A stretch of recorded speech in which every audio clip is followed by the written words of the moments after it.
तो हेलो मेरे जिगर के छल्लों, कैसे हैं आप लोग। आशा करता हूँ बहुत ही मस्त और स्वस्थ होंगे। तो बच्चा लोग, आज जो है हम लोग लेकर आए हैं एकदम सेम टू सेम, जैसा भी आपका तो है 24 के बोर्ड में पेपर आएगा, एकदम सेम टू सेम एकदम लेकर आए हैं कि मतलब ऐसा ही आएगा, आपको एकदम यही पढ़ना ही है।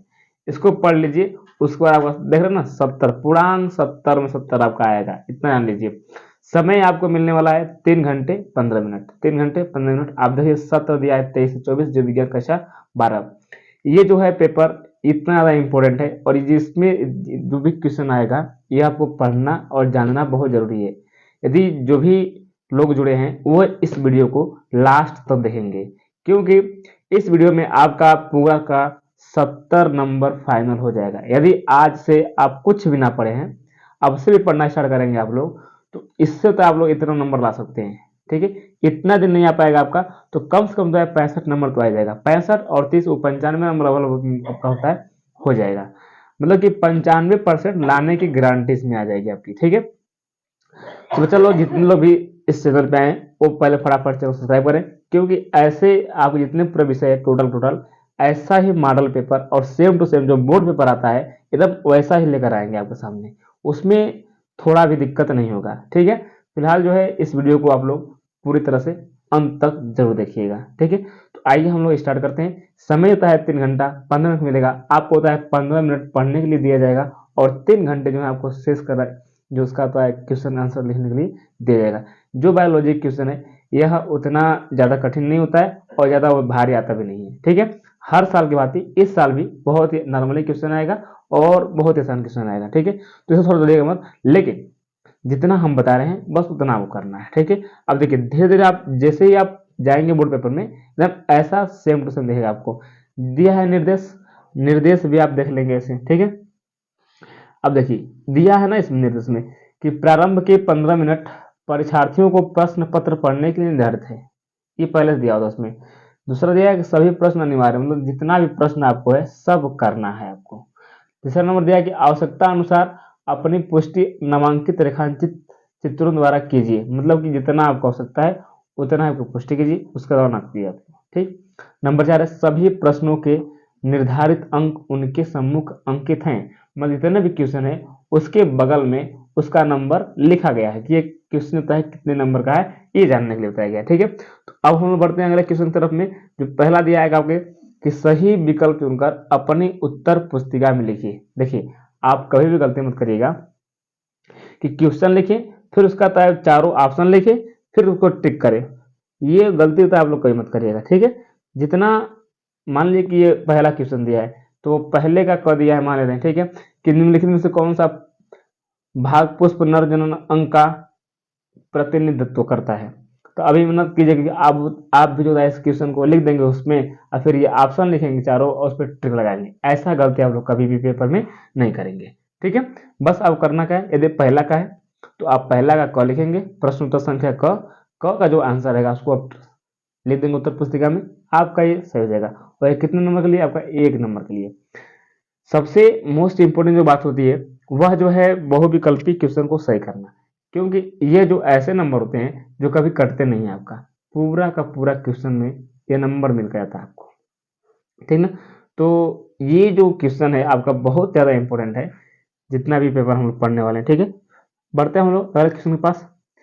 थोड़ा दिया क्वेश्चन कि मनुष्य में संतान का लिंग निर्धारण होता है किसमें, तो माँ के लिए गुणसूत्र से, या शुक्राणु के माप से, या तो अंडाणु के माप से, या तो पिता के लिंग गुणसूत्र से, किससे होता है इसको आप लोग जरूर देख लीजिएगा। ठीक है, अगला हमारे पास क्वेश्चन है कि जेनेटिक इंजीनियरिंग का उपयोग होता है।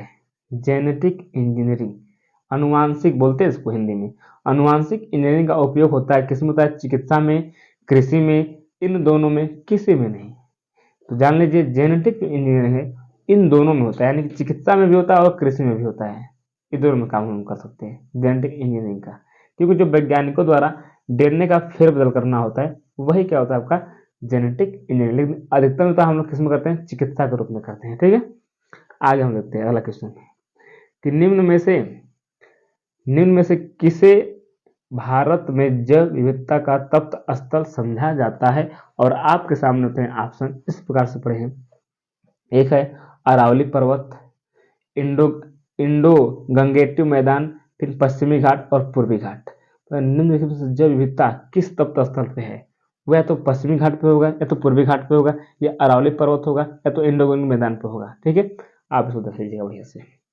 अगला है अति लघु उत्तर, जो एक एक नंबर के लिए आता है और बहुत ज्यादा इंपॉर्टेंट होता है। इसको हल करना आपके लिए बहुत जरूरी है। ठीक है, दिया देखिए क्लाइन, मतलब क्लाइन फिल्टर दिया, लेकिन होता है क्लाइन फिल्टर एवं सिंड्रोम।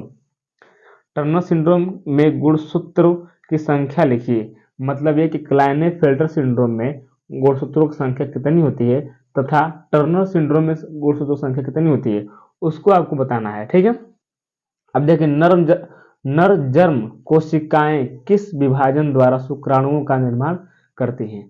तो ये दो विभाजन होता है आपका, एक तो होता है आपका अर्धसूत्री, फिर होता है समसूत्री विभाजन। ऐसे क्या होता है, इसका होता है विभाजन होता है।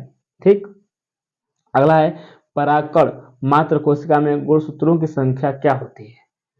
परागकण मात्र कोशिका में गुणसूत्रों की संख्या क्या होती है? इसको तो एक नंबर कहता है, बस एक नंबर तुरंत फट से लिख देंगे। ठीक है, कोई बात नहीं होगी इसमें।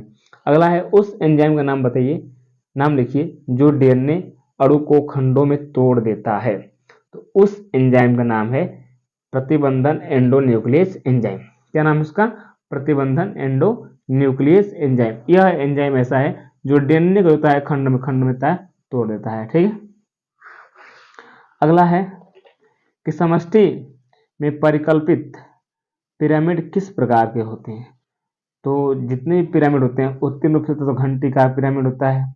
ठीक है, चरखतांग कुंभाकार पिरामिड होता है। ऐसे करते 3 पिरामिड होते हैं। ठीक है, और त्रिभुजाकार पिरामिड होता है। ये 3 होते हैं पिरामिड, तो इसमें से आप देख लीजिएगा। ठीक, अगला है 2 नंबर के क्वेश्चन आता है आपका लघु उत्तरीय प्रश्न। ये जान लीजिए कि जैसा इसमें दिया गया है सेम टू सेम ऐसा ही क्वेश्चन आपका बोर्ड के पेपर में आएगा। हो सकता है कि जो आप पढ़ रहे हैं यह भी पूरा आ सकता है, 100% नहीं कहेंगे कि एकदम सेम टू सेम आएगा, लेकिन अधिकतम चांस है 75% का कि ये क्वेश्चन आपको बोर्ड पेपर में पूछेगा। इतना ध्यान दें, ठीक ना। इसमें देखिए पक्षियों में लिंग निर्धारण को स्पष्ट कीजिए। पक्षियों में कैसे लिंग निर्धारण होता है उसको स्पष्ट कीजिए। ठीक है, उसको आप देख लीजिए। ये 2 नंबर के लिए पूछेगा आपको। देखिए इसके सामने 2 नंबर दिया है ना। दूसरा है वाटसन तथा क्रिक द्वारा प्रस्तुत डीएनए के द्विकुंडलित मॉडल का स्वच्छ नामांकित चित्र बनाइए। तो वाटसन तथा क्रिक ने डीएनए का मॉडल प्रस्तुत किया था, जो द्विकुंडल बना ऐसे करके है ना, कुंडल बना। तो उसको तो आपको जरूरत है पढ़ लेना एक बार। ठीक, डीएनए का एक बार वीडियो हम बनाएंगे अलग से, बहुत ही बढ़िया तरीके से। ठीक ना, और इसे बनाए भी है, देख लीजिएगा। प्रतिरक्षा क्या है? अगला क्वेश्चन है 2 नंबर के लिए कि प्रतिरक्षा क्या है। तो प्रतिरक्षा क्या है? जो हमारे शरीर को रक्षा करता है, रोगों से रक्षा करता है, वही होता है प्रतिरक्षा। उसको तो बहुत बढ़िया से पढ़ लीजिएगा। ठीक है, अब दिया कि आर्किड, हम लोग इसको आर्किड तो दिख रहा है, लेकिन आर्किडिक्स का पौधा होता है जो आम के पेड़ की शाखा पर उगा रहता है। वो आर्किडिक्स और आम के पेड़ के बीच जो पारस्परिक क्रियाएं होती हैं उसको स्पष्ट करना है कि क्या क्रिया होता है इसमें। मतलब कि जो यदि जो आर्किडिक्स का पौधा होता है आम के पौधे पर रहेगा, तो आम को ना तो कोई नुकसान होता है और ना तो होता है कि उस पे जो आगे का पौधा उसको कोई भी नुकसान नहीं होता है, दोनों को हमेशा फायदा मिलता रहता है। ठीक है, तो उनके बीच की क्रियाओं को लिखना है आपको। अगला क्वेश्चन है कि एक स्थलीय परितंत्र में अपघटन चक्र का आरेखीय निरूपण कीजिए। एक स्थलीय परितंत्र पूरा ऐसे बनाएंगे आप लोग। ठीक है, बनाकर उसमें दिखाना है कि यहाँ पे पेड़ पौधे हैं, फिर भेड़ बकरियां हैं, मतलब ऐसे करते रहो आकार में बनाना पड़ेगा आपको। ठीक है, उसके बाद है लघु उत्तरीय प्रश्न नंबर सेकेंड, और ये तो है 3 नंबर के लिए। देखिए पहले 1 नंबर, फिर 2 नंबर, फिर 3 नंबर। ठीक है, ऐसे तय नंबरिंग आपका बढ़ता रहेगा। फिर लास्ट में आपका आता है लास्ट नंबर 5 नंबर का आता है, उससे ज़्यादा नहीं आता है नंबर। अगला देखिए क्वेश्चन कि लघु बीजाणुधानी तथा गुरु बीजाणुधानी के बीच कोई 3 अंतर स्पष्ट कीजिए। ध्यान रहे कि आपको अंतर स्पष्ट करना है, कोई 3 थे। ठीक है, अगला देखिए कि हमारे समाज में लड़कियां पैदा होने पर दोष केवल महिलाओं को दिया है। बताइए कि यह क्यों सही नहीं है। क्योंकि इसलिए सही है कि हमारी जो महिलाएं हैं इधर की, वह पूरी तरह से शिक्षित नहीं है, इसलिए वह जान नहीं पाती हैं कि समाज में लड़कियों का पैदा होना महिलाओं का गलती नहीं होती है। ठीक है, इसमें पूरा का पूरा हक होता है पुरुष के ऊपर होता है। ठीक है, क्योंकि दो ही गुणसूत्र होते हैं, एक्स और वाई। तो महिला के पास हमेशा एक्स एक्स होता है और पुरुष के पास होता है एक्स और वाई दोनों होता है। तो जो पुरुष देगा वही महिला लेगी, ठीक है। इसलिए जो महिलाएं शिक्षित नहीं होती है ना, तो वो जान नहीं पाती हैं कि वो कहते हैं कि हैकर तो खाली बस लड़की होती है, ये पता नहीं क्या सुनना पड़ता है उन महिलाओं को, ठीक है। तो ऐसा इसलिए बड़ा इसलिए कहते हैं कि शिक्षित बनिए और सही रहिए आप हमेशा।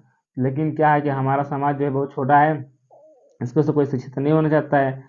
इतना सभी संघर्ष झेला गया तब ना आज मान लीजिए कि आप लोग पढ़ रहे हैं, नहीं तो अन्यथा आपको 12, पहले की महिलाएं तो 12 भी नहीं पढ़ती थी, अब तो पढ़ भी रही हैं कैसे करके, ठीक है।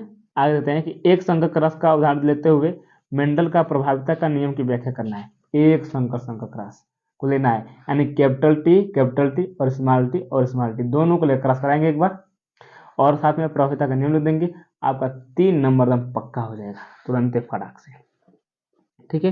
फिर दिया डीएनए कुंडली की कौन सी विशेषता ने वाटसन व क्रिक को डीएनए प्रतिकृति के सेमी कंजर्वेटिव रूप में कल्पित करने में सहयोग किया। इसकी जो होता है परिकल्पना करना है, और हम लोग चलेंगे इसके बाद से नेक्स्ट पेज पे, ठीक है। और जो नेक्स्ट पेज है हमारे लिए बहुत ज़्यादा इम्पोर्टेंट है कि वह क्या है क्या नहीं है, इसके लिए तो बहुत ही ज़्यादा यह चीज़ क्या है इम्पोर्टेंट है, तो व्याख्या करना है।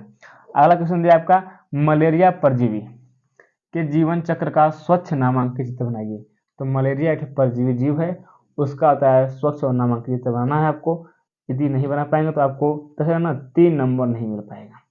चित्र बना देंगे, हल्का सा लिख देंगे, तो आपका 3 नंबर कहीं नहीं जाने वाला है, ठीक है। ख नंबर देखिए, जीव विज्ञान के अध्ययन के संक्रामक रोगों को नियंत्रित करने में किस प्रकार हमारी सहायता की है। यदि जीव विज्ञान नहीं रहता तो संक्रामक रोगों से लड़ने में हम लोग उतना सक्षम नहीं हो पाते। तो बहुत अच्छी तरह से हमारे क्या किया है, सहायता किया है। कौन? तो जीव विज्ञान। जैव उर्वरक किस प्रकार के मृदा की उर्वरता को बढ़ाता है। तो जैव उर्वरक जो उष्ण होते हैं, जहाँ पे कोई कुछ नहीं उगता है, उस प्रकार होता है मृदा को बढ़ाने का कार्य करता है। कौन? तो जैव उर्वरक, ठीक है।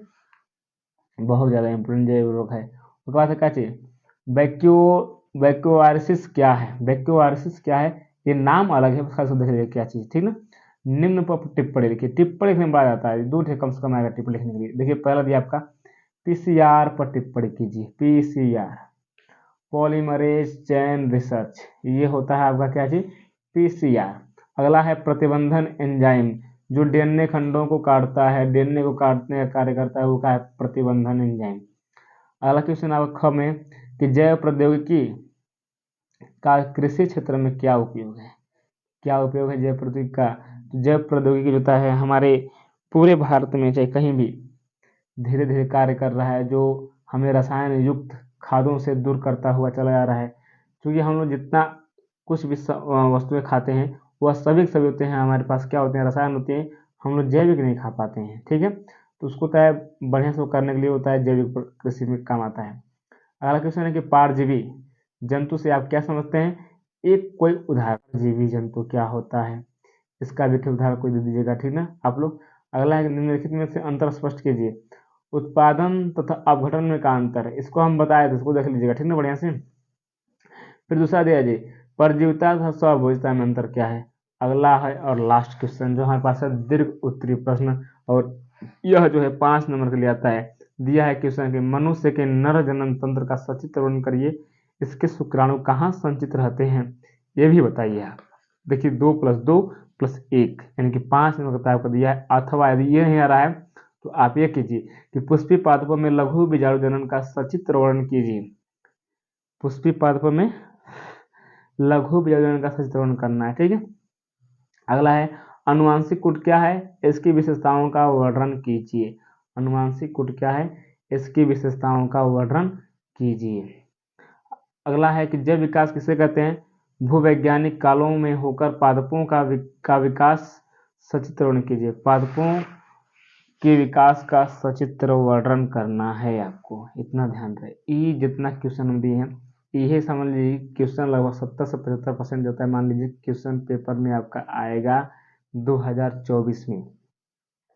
अगला है कि पादपों की जाति विविधता यानी कि 22% जंतुओं और 72% की अपेक्षा बहुत कम है। क्या कारण है कि जंतुओं की अधिक विविधता मिलती है? इसको कारण स्पष्ट करना पड़ेगा कि मतलब क्यों होता है ये 22% जो होता है पादप मिलते हैं और जंतु होता है 72% मिलते हैं हमेशा। इसका होता है जानना पड़ेगा जानकारी, ठीक है। तो इसको होता है वीडियो हम बना देंगे जो आपके लिए बहुत ही फायदेमंद होगा, ठीक है। अथवा यदि ये नहीं आ रहा तो आपको ये करना होगा, किसी भौगोलिक क्षेत्र में जाति क्षति के मुख्य कारण क्या होते हैं। मतलब किसी भौगोलिक क्षेत्र में है तो जाति क्षति के कारण क्या है, तो क्या क्या चाहे तो उसमें किसी अलग प्रकार का जानवर छोड़ दिया जाए, ऐसे हो जाता है, चाहे तो वन को काट कर नष्ट कर देंगे तभी होता है जाति क्षय हो जाएगी। मतलब हमारे पास जो बहुत सारी सुविधाएं हैं जिससे हम लगता है जाति को क्षति कर सकते हैं, लेकिन क्षति तो करना नहीं चाहिए, ठीक है। तो इस प्रकार से जो है हम लोगों का पूरी तरह से जो बायोलॉजी का है यह एक मॉडल पेपर है और जो ये बोर्ड पेपर में बहुत ज़्यादा इंपॉर्टेंट है और इसमें से होते हैं आपको 75 से 80% होता है आने का चांस है। इस वीडियो को आप लोग ज़्यादा से ज़्यादा शेयर करेंगे क्योंकि इस वीडियो में शेयर करते ही आपको एक जो सहानुभूति फील होती है वो आपको फील होगी कि हमने किसी का मदद किया और मदद करना एक तरह सच्चे हिंदुस्तानी का धर्म है, ठीक है। यदि आप सच्चे हिंदुस्तानी हैं तो आप चाहे इस वीडियो को अपने जो भी दोस्त हैं उसके साथ जरूर शेयर करेंगे, ठीक है, क्योंकि मदद करना बहुत ही बाबू लोगन अच्छा होता है, ठीक है। तो फिर मिलेंगे आपको एक और मॉडल पेपर ऐसे लेकर जो आपको बोर्ड पेपर के लिए बहुत ही ज़्यादा इंपॉर्टेंट रहेगा, ठीक है। तो फिर मिलेंगे आपको अगले नेक्स्ट वीडियो में, तब तक के लिए धन्यवाद, बाय बाय।